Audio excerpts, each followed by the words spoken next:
কেন সরকার বলছি যে কড়া পদক্ষেপ নিয়েছে। এক হচ্ছে রাজ্য পুলিশের ডিজিকে শোকজ করা হয়েছে, 24 ঘন্টার মধ্যে উত্তর দিতে হবে।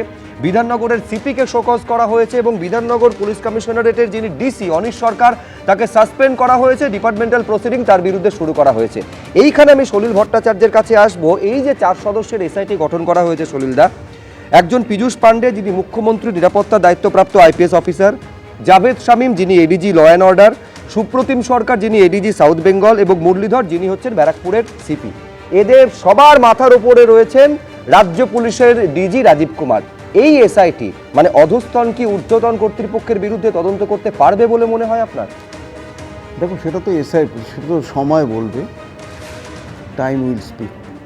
দেখো, এসআইটি গঠন করা হয়েছে, 4 জন সিনিয়র আইপিএস অফিসার রয়েছেন, সবই ঠিক আছে। পুলিশের মধ্যে মানে পুলিশ সিস্টেমের কাজটা হলো যে একটু maintenance of law and order, এটা দেখবে। আর সিভিল অ্যাডমিনিস্ট্রেশন কী করে প্ল্যানিংটা করে, policy planning in collaboration with police. তো এখন সেদিনকার যা ঘটনা ঘটেছিল সেটা কিন্তু there was lack of supervision. দেখো, লোয়ার লেভেলের অফিসার্স যারা ছিলেন তারা তো সবসময় একটা ডিসিপ্লিন ডিপার্টমেন্ট এবং ডিসিপ্লিন ফোর্স, তারা কিন্তু সবসময় কমপ্লাই করে, যারা সিনিয়র অফিসার্সরা যেরকমভাবে বলে অ্যাজ পার পুলিশ অ্যারেঞ্জমেন্ট সেটাই হয়ে থাকে।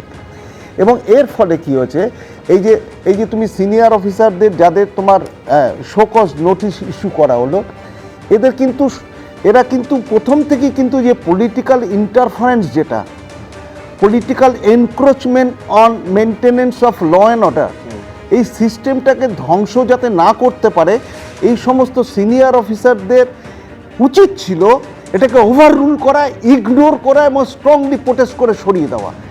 সেখানে কিন্তু একটা ল্যাকাডাইসিক্যাল একটা অ্যাকশান হয়েছে, সেটা কিন্তু সবাই দেখেছে, সারা আপামর পশ্চিমবঙ্গবাসী সবাই দেখতে পেয়েছে। এবং সেটা যা হওয়ার হয়েছে, এরপরে তো সময় কথা বলবে যে এরপরে কি হয় না হয় সেটা বলবে।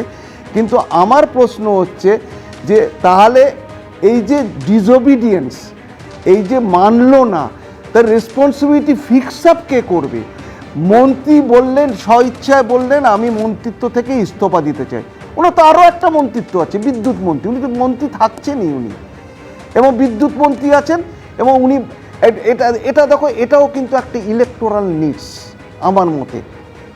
এটাও কিন্তু পেছন থেকে ফ্রম দ্য ব্যাক এটা কিন্তু একটা ভোট রাজনীতি, একটা আপামর জনসাধারণের কাছে কিন্তু এই বার্তাটা চলে যাবে যে দেখো, সরকার কিন্তু তার এর এগেনস্টে এই যে ম্যাল প্র্যাকটিস হয়েছে বা এই যে গন্ডগোলটা যেটা হয়েছে ল অ্যান্ড অর্ডার ইস্যুটা, এটা কিন্তু শক্ত হাতে ডিল করেছেন, একেবারে শক্ত হাতে ডিল করেছে। কেন এইটা বলা হচ্ছে তৃণমূল কংগ্রেসের তরফে যে অত্যন্ত শক্ত হাতে ডিল করেছে শুধু নয়, একেবারে রাজধর্ম পালন করেছে সরকার। তার একটা দিক যদি হয়ে থাকে ক্রীড়ামন্ত্রীর পদ থেকে অরূপ বিশ্বাসের ইস্তফা, তাহলে আরেকটা কারণ হচ্ছে একেবারে পুলিশের শীর্ষ পদে আসীন যে ব্যক্তিরা রয়েছেন, সেটা ডিজি হতে পারেন, সেটা সিপি হতে পারেন, সেটা ডিসিপি হতে পারেন, তাদের বিরুদ্ধে অত্যন্ত কড়া পদক্ষেপ রাজ্য সরকার নিয়েছে।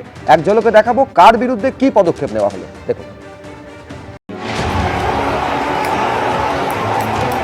যুবভারতীতে মেসির অনুষ্ঠানে বিশৃঙ্খলার ঘটনায় এসআইটিকে তদন্তভার দেওয়ার পাশাপাশি ঘটনার দিন দায়িত্বে থাকা আধিকারিকদের বিরুদ্ধে বিভাগীয় পদক্ষেপের সুপারিশ করেছিল মুখ্যমন্ত্রীর গড়ে দেওয়া তদন্ত কমিটি। আর এবার সেই সুপারিশ মেনে বড় পদক্ষেপ করল রাজ্য সরকার। শোকজ করা হলো রাজ্য পুলিশের ডিজি রাজীব কুমার, বিধাননগরের পুলিশ কমিশনার মুকেশ কুমার এবং রাজ্যের যুব ও ক্রীড়া দপ্তরের প্রধান সচিব রাজেশ কুমার সিনহাকে। পাশাপাশি কর্তব্যে গাফিলতি এবং দায়িত্বে অবহেলার অভিযোগে সাসপেন্ড করা হয়েছে বিধাননগর পুলিশ কমিশনারেটের ডিসি অনিশ সরকারকে। তার বিরুদ্ধে শুরু হয়েছে বিভাগীয় তদন্ত। দায়িত্ব থেকে অব্যাহতি দেওয়া হয়েছে যুবভারতীর সিইও দেবকুমার নন্দনকে। আর এরপরেই ক্রীড়ামন্ত্রীর পদ থেকে ইস্তফা দিতে চেয়ে মুখ্যমন্ত্রীকে চিঠি দিয়েছেন অরূপ বিশ্বাস। এই হলো সেই চিঠি। অরূপ বিশ্বাস লিখেছেন, গত 13ই ডিসেম্বর 2025 কিংবদন্তি ফুটবলার মেসির কলকাতা সফরে বিবেকানন্দ যুবভারতী ক্রীড়াঙ্গনে যে পরিস্থিতি হয়েছিল তার পরিপ্রেক্ষিতে আপনি ইতিমধ্যেই তদন্ত কমিটি গঠন করেছেন। তাই নিরপেক্ষ তদন্তের স্বার্থে আমি ক্রীড়ামন্ত্রী হিসেবে আপনার কাছে অব্যাহতি চাইছি। আশা করি আপনি আমার এই অনুরোধ রাখবেন। সূত্রের খবর, তদন্ত শেষ না হওয়া পর্যন্ত অরূপ বিশ্বাসকে অব্যাহতি দিয়েছেন মমতা বন্দ্যোপাধ্যায়। অরূপ বিশ্বাসের পদত্যাগের ইচ্ছাকে মর্যাদা জানিয়ে অব্যাহতি দিয়েছেন তিনি। তদন্ত চলাকালীন মুখ্যমন্ত্রী নিজের হাতেই রাখবেন ক্রীড়া দফতর। বক্তব্য রাখতে রাখতে কেউ বললো ডিজিপি রাজীব কুমারকে শোকজ। ও আইওয়াস রাজীব কুমার এই রাজ্যের অলিখিত হোম মিনিস্টার। আইওয়াস বলল অরূপ বিশ্বাস তাকে পদত্যাগ করতে বলা হয়েছে। আরে পদত্যাগে কিছু হবে না মুখ্যমন্ত্রী, আমরা গ্রেপ্তার চাই অরূপ বিশ্বাস এবং সুজিত বসু। তদন্ত যাতে নিরপেক্ষ থাকে সেজন্য ক্রীড়ামন্ত্রী পদ থেকে ইস্তফা দিতেছে ক্রীড়ামন্ত্রী অরূপ বিশ্বাস। ক্রীড়া মন্ত্রী হিসাবে তিনি ইস্তফা দিতেছে মুখ্যমন্ত্রী মমতা বন্দ্যোপাধ্যায়কে তিনি চিঠি দিয়ে দিয়েছেন। আমাদের বক্তব্য এটা মমতা বন্দ্যোপাধ্যায় মুখ্যমন্ত্রী বলে এবং তৃণমূল কংগ্রেসের সরকার বলেই এই রাজধর্ম পালন চলছে। শুক্রবার মেসির কলকাতা সফর ঘিরে বেনজির বিশৃঙ্খলা তৈরি হয়। অভিযোগ ওঠে হাজার হাজার টাকা দিয়ে টিকিট কিনেও মেসিকে এক ঝলকও দেখতে পাননি দর্শকরা। ফুটবল তারকাকে সারাক্ষণ ঘিরেছিলেন নেতা মন্ত্রী সেলিব্রিটিরা। এরপরই ক্ষিপ্ত দর্শকরা গ্যালারি থেকে বাকেট চেয়ার জলের বোতল ছুটতে শুরু করেন। কেন এই অব্যবস্থা ও গাফিলতি হলো? কেন সুষ্ঠুভাবে অনুষ্ঠান পরিচালনা করা গেল না? 24 ঘন্টার মধ্যে জবাব চাওয়া হয়েছে রাজ্য পুলিশের ডিজি রাজীব কুমারের কাছে। অনুষ্ঠান পরিচালনায় বিধাননগর কমিশনারেটের ঠিক কী ভূমিকা ছিল 24 ঘন্টার মধ্যে তা জানাতে হবে বিধাননগরের পুলিশ কমিশনার মুকেশ কুমারকে। জবাব চাওয়া হয়েছে রাজ্যের যুব ও ক্রীড়া দপ্তরের প্রিন্সিপাল সেক্রেটারির থেকেও। পাশাপাশি মুখ্যমন্ত্রীর গড়া তদন্ত কমিটির সুপারিশ মেনে যুবভারতীর ঘটনার তদন্ত করতে তৈরি করা হয়েছে এসআইটি। বিশেষ তদন্তকারী দলে রয়েছেন রাজ্যের 4 আইপিএস। তারা হলেন মুখ্যমন্ত্রী নিরাপত্তার দায়িত্বে থাকা পীযূষ পান্ডে, এডিজি আইন শৃঙ্খলা জাভেদ শামীম, এডিজি দক্ষিণবঙ্গ সুপ্রতিম সরকার ও ব্যারাকপুরের পুলিশ কমিশনার মুরলীধর। আপনারা যত যুবক ছেলের ইমোশন, আমাদের ইয়াং ছেলেদের ইমোশন আপনারা নিয়েছেন, টাকাগুলো ফেরত দিন। টাকা আপনাকে ফেরত দিতে হবে।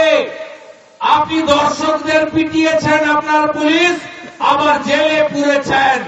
আগে তাদের জামিন দিন, তারপরে আপনার সঙ্গে কথা হবে। যুব ভারতী ক্রীড়াঙ্গনে মেসিকে নিয়ে যে ঘটনা, তাতে রাজধর্ম পালন করেছেন মুখ্যমন্ত্রী মমতা বন্দ্যোপাধ্যায়। তদন্তের নির্দেশ দিয়েছেন একদিকে পুলিশের, অন্যদিকে অবসরপ্রাপ্ত বিচারপতি অসীম রায়, তাকে দিয়ে একটি কমিটি। এবার রাজ্য সরকার পরপর কড়া পদক্ষেপ নিয়েছে। একদিকে ডিজি রাজীব কুমার, সিপি বিধাননগর মুকেশ কুমারকে শোকজ করা, একাধিক পদাধিকারীর বিরুদ্ধে ব্যবস্থা নেওয়া থেকে শুরু করে সিট গঠন, দক্ষ অফিসারদের নিয়ে সিট গঠন। যুবভারতীর ঘটনা 3 দিনের মাথায় সোমবার রাতে প্রাথমিক রিপোর্ট পেশ করে মুখ্যমন্ত্রীর গড়া তদন্ত কমিটি। মঙ্গলবার অবসরপ্রাপ্ত বিচারপতি অসীম কুমার রায়ের হাজরার বাড়িতে বৈঠকে বসে তদন্ত কমিটি। ছিলেন কমিটির 2 সদস্য, মুখ্য সচিব মনোজ পান্থ ও স্বরাষ্ট্র সচিব নন্দিনী চক্রবর্তী। আমরা প্রাথমিকভাবে মনে করছি যে সেদিনকে যারা ওখানে মানে ডিউটিতে ছিল তারাই প্রাথমিকভাবে, কারণ এটা তো তদন্ত সাপেক্ষ, এটা এনকোয়ারি হবে, হতেও পারে না, যাই হোক দায়ী, তা মানে তাদের রেসপন্সিবিলিটি রুলড আউট করা যাবে না। যেহেতু ওই রেসপন্সিবিলিটি রুলড আউট করা যাবে না, তাই আমাদের সরকারের কাছে বলেছি যে আপনারা এদের বিরুদ্ধে মানে কি বলে ডিপার্টমেন্টালি ব্যবস্থা নিন। এরপরই রাজ্য পুলিশের একাধিক উচ্চপদস্থ অফিসারের বিরুদ্ধে কড়া পদক্ষেপ করে নবান্ন। সৌমিত্র রায় ও মনোজ বন্দ্যোপাধ্যায়ের রিপোর্ট, এবিপি আনন্দ, কলকাতা। এবিপি আনন্দ, এগিয়ে থাকে, এগিয়ে রাখে।